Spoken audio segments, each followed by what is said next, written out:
Salut Céline. Salut Stéphane. Aujourd'hui, c'est un sujet délicat, un sujet sensible parce que tout autour de nous, dans notre société, on le voit depuis déjà, bon, le début de la pandémie, mais de toute façon bien avant. Toute cette violence qui est communiquée, par exemple, sur les réseaux sociaux. Cette fermeture, c'est-à-dire j'exprime ce que j'ai à exprimer et je me ferme. Je ne suis pas ouvert à entendre ce que toi, tu as à exprimer et particulièrement si c'est différent.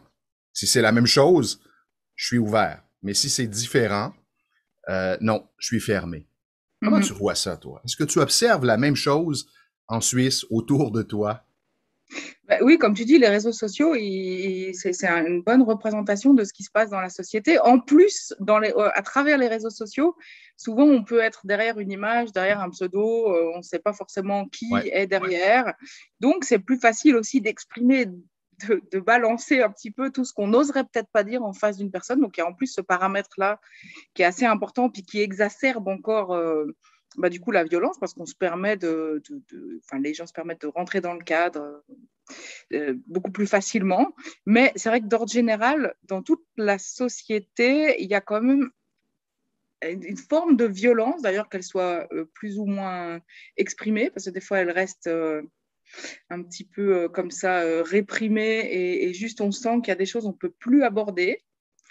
Donc il y a des oppositions. Alors là, on pourrait parler de ces différents sujets. L'opposition, la formation de clans, bon, ben, ça rejoindrait un petit peu ce qu'on a abordé déjà dans une capsule quand on a parlé des projections. Mhm. D'ailleurs, à l'instant, je me suis entendue dire les gens Les sont. gens, signe qu'il y Donc, aurait peut-être une projection à travailler. peut-être bien, les gens se lâchent sur Internet. Donc, pour petit rappel de comment fonctionnent les projections, c'est donc une partie de nous qu'on met à distance et qu'on n'accepte pas. Et ça ne veut pas dire qu'on a ce genre de comportement dans la vie. Par contre, c'est une part de comportement qu'on n'accepte pas, donc on la met à distance parce qu'on ne veut surtout pas être comme ça. Je voulais juste repréciser ça. Ce que j'enseigne souvent, c'est le fait d'écouter l'autre, même si on est en désaccord complet avec l'autre, ne nous engage pas à changer de position, mais nous permet de comprendre la réalité de l'autre. Ça peut Mmh. simplement nous permettre d'avoir un bagage supplémentaire. On est toujours libre de penser ce qu'on veut penser. Mais si on se ferme, si je communique quelque chose, que je ferme la porte à entendre ce que tu as à exprimer, je reste enfermé, emmuré Mmh. dans mes positions, mes perceptions. Alors, c'est simplement d'apprendre à s'ouvrir un peu et ça peut demander un gros, gros effort. Je raconte toujours cette anecdote. J'ai un ami qui fait partie d'une religion XY et un jour, il me parle de la religion dans laquelle il s'est investi avec Mmh. sa famille. Et on en a parlé pendant 1h30. Et j'avais au départ des jugements dans ma tête, mais je laissais ces jugements de côté. Et plus j'avançais, plus j'évoluais, plus je le voyais épanoui à me raconter comment il vivait son expérience. J'ai Mmh. appris plein d'informations super intéressantes. Mmh. Ça ne m'a pas engagé à quoi que ce soit. Mmh. Bah oui, c'est l'accueil, c'est la beauté et la magie de l'accueil, en fait. Juste être dans notre présence, être OK Ouais. avec ce que l'autre vient nous amener, en fait.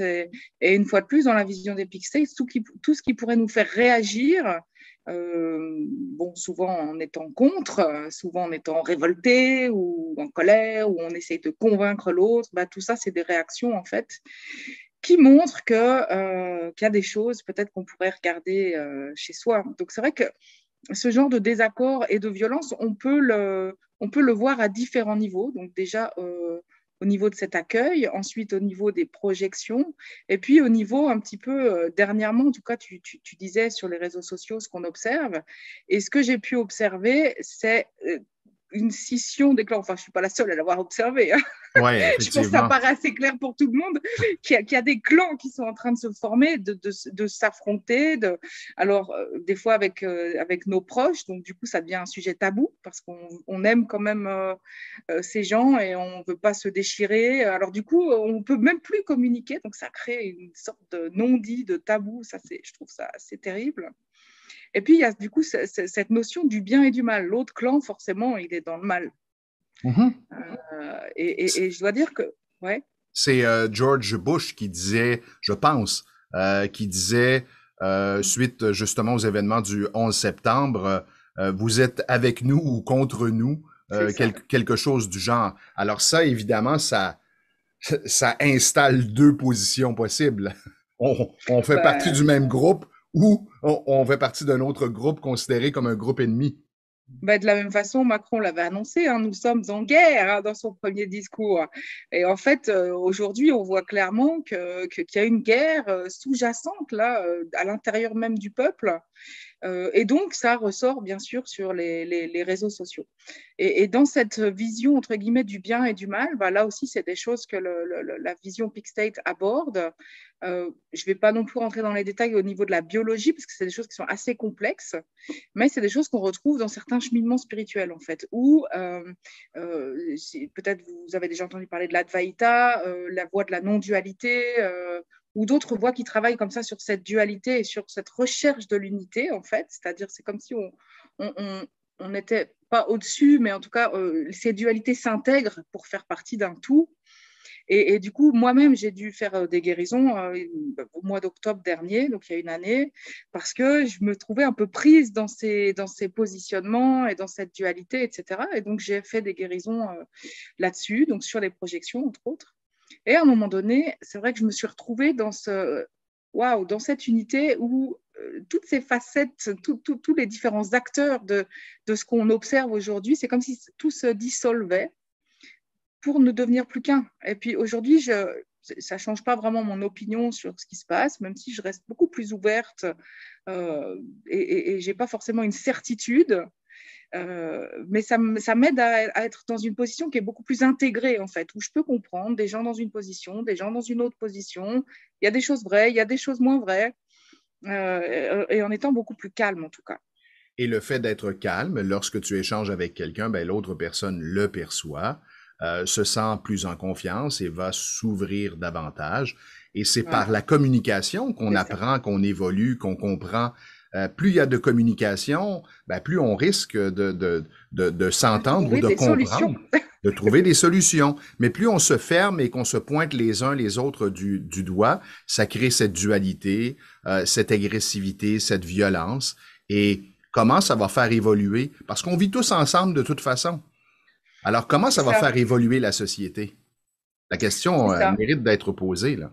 Et oui, oui, oui. Et je pense que chacun d'entre nous doit se la poser et puis doit bien être conscient que chaque acte, en fait, va poser les prémices en fait de la suite. On en parlait à midi avec une de mes amies qui se trouve aussi dans une situation où elle est en opposition avec certains membres de sa famille et où en même temps, ben voilà, moi je lui disais c'est la même chose avec des amis, avec des parents, où on peut être dans des visions différentes, mais je pense que là aussi, finalement, l'amour qu'on se porte peut vraiment nous aider finalement à respecter l'autre. Alors, il y a une phase peut-être où on va plus en parler jusqu'à pouvoir à nouveau être dans l'accueil de OK et puis accepter l'autre. Il a un point de vue qui est différent du mien et c'est OK avec ça. C'est OK, il a le droit.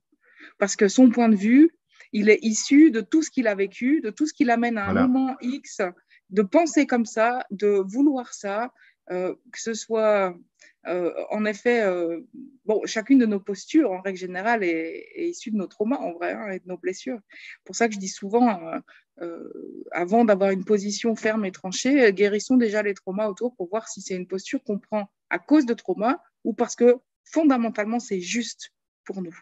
Oui, et je rappelle que lorsqu'on parle de guérison, c'est une libération émotionnelle, donc simplement de se sentir dans un état de calme, de paix et C'est de ça. légèreté par rapport à une personne, une situation ou peu importe le contexte. Une libération émotionnelle ou la libération d'une croyance aussi, parce qu'il y a tout un tas de nos réactions qui reposent sur des croyances. Et les croyances sont les GPS de notre vie. Hein. Si on veut savoir quelles sont les croyances que nous n'avons qu'à prendre un recul et observer quel genre de vie nous vivons. Mhm, Et ça nous donne des indications sur les croyances qui font partie de notre quotidien. mhm, ouais, tout à fait. Après, si on veut encore aller un peu plus loin sur cette histoire de violence, puisque c'était le sujet que tu nous proposes aujourd'hui, j'avais envie de parler d'un autre point de vue encore des Peak States que j'ai trouvé absolument génial, surtout dernièrement que j'ai pu l'expérimenter avec des groupes, donc ces derniers mois. J'ai proposé un des processus qui s'appelle le processus des cerveaux lumineux ou le choix du bien. Ouais. Ça Brain peut paraître light en assez, anglais. ça peut paraître assez voilà, inconnu, assez inconnu, hein, c'est clair. Et en fait, ce que je fais, c'est qu'en début de séance, je propose aux personnes d'utiliser des marqueurs. Donc, toujours, nous, on utilise des marqueurs pour observer un petit peu la progression de ces libérations, de ces nettoyages qu'on fait, pour voir un petit peu comment est-ce qu'on réagit, comment est-ce que ça évolue chez nous. Et les marqueurs, ça va être les pulsions de violence, justement. Parce que souvent, si on pose la question, d'ailleurs, en début de groupe, les personnes pouvaient me dire non, moi ça va, je ne suis pas trop violent. Et puis, bon, pour ceux que je connaissais, je pouvais vraiment les aiguiller, ou sinon, je leur donnais un exemple de quelque chose qui génère vraiment une émotion, ce qui pourrait mettre en exergue comme ça la volonté de protéger. Donc, ça peut être la mère pour ses enfants, ça peut être justement l'atteinte de son corps, l'atteinte de nos libertés, vu que c'est souvent ce qui sort maintenant. Et puis, ah oui, alors là, je pourrais être violente ou violent. Certaines personnes pouvaient dire clairement, je ne sais pas, par rapport à leurs animaux, d'autres par rapport à leurs enfants, ah oui, là, je pourrais l'étrangler. Donc voilà, c'est ce type de pulsion violente ou les critiques aussi envers les autres. Mais en fait, ce processus du choix du bien, il va aussi avoir des effets sur des gens qui pourraient être toujours un peu, avoir l'impression qu'ils n'ont pas de chance. Il a toujours des trucs qui leur tombent dessus, des accidents ou même des problèmes physiques, etc., etc. Donc, voilà, ce processus du choix du bien, en fait, il va toucher différents cerveaux, le cerveau du cœur, celui qui nous permet de nous connecter aux autres, mais le cerveau aussi du corps, le cerveau du mental. Mental. Au niveau du mental, ça va être des gens qui sont toujours dans des pensées négatives et donc justement critiques envers les autres, etc., etc. Et voilà, ce que je trouve super intéressant, c'est que ce que les gens m'ont rapporté, c'est que par rapport à ce qu'on vit maintenant, ils ont trouvé vraiment un apaisement. Si on revient sur la question de la violence dans les réseaux sociaux ou dans la violence dans les rapports, quand on a une opinion qui diverge, bah là, d'un seul coup, les gens étaient plus du tout dans la réaction. En fait, ça diminuait complètement leur capacité même à s'énerver. Je trouve que c'est assez fou. Oui, Je ne sais pas si tu absolument. l'as fait, Je l'ai fait, l'expérience. je l'ai fait l'expérience effectivement cet été et on sent la différence et qu'on se sent bien.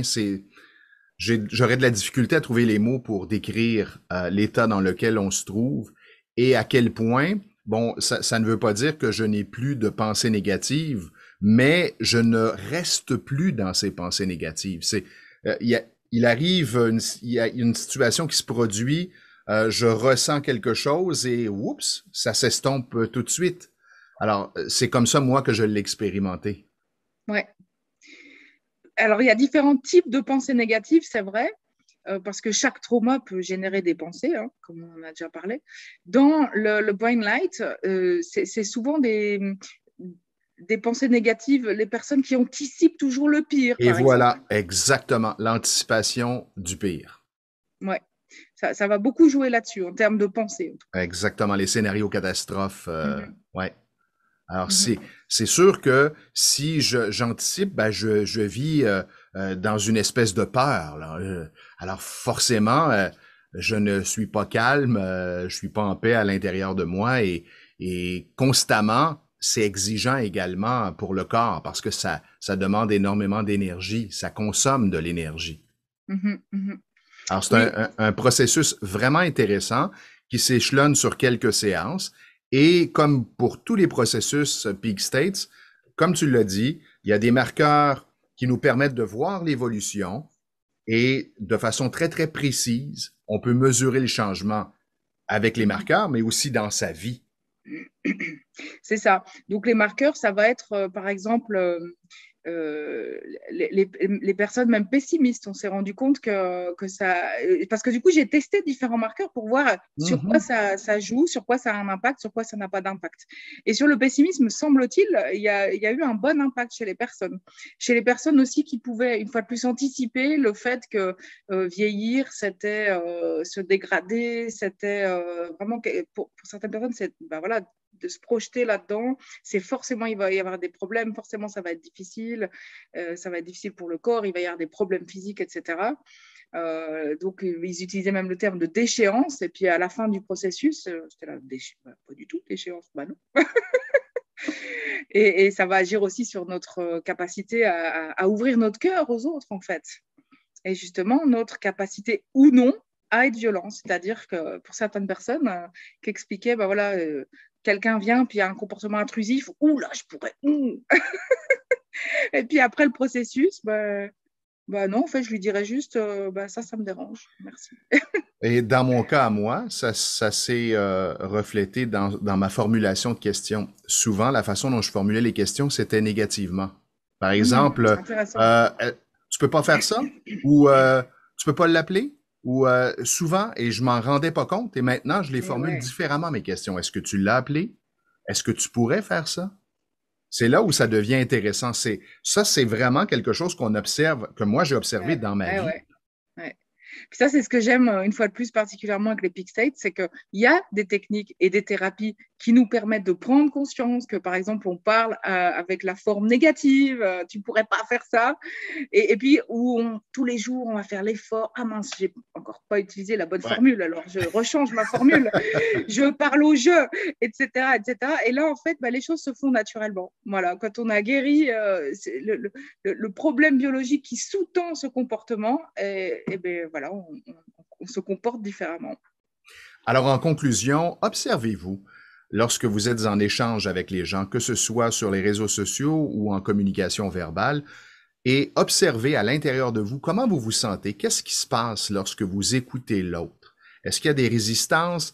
Est-ce que vous sentez des émotions particulières? Et j'aimerais que vous nous écriviez, soit en privé ou soit sous cette vidéo, pour nous témoigner, pour qu'on puisse peut-être vous donner, pas peut-être, enlevons le peut-être, pour qu'on puisse vous donner des pistes.